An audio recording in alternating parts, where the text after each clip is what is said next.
কারণ দেখি নেট খোলা আছে, নেট তো আমার খোলা আছে, নেট তো আমার খোলা আছে।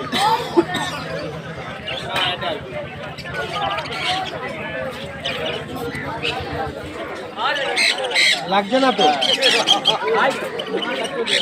যাই হোক, নৈহাটির হাট, আমি নৈহাটিতে আছি এখন। আপনাকে আমি পাখি দেখাতাম তাহলে।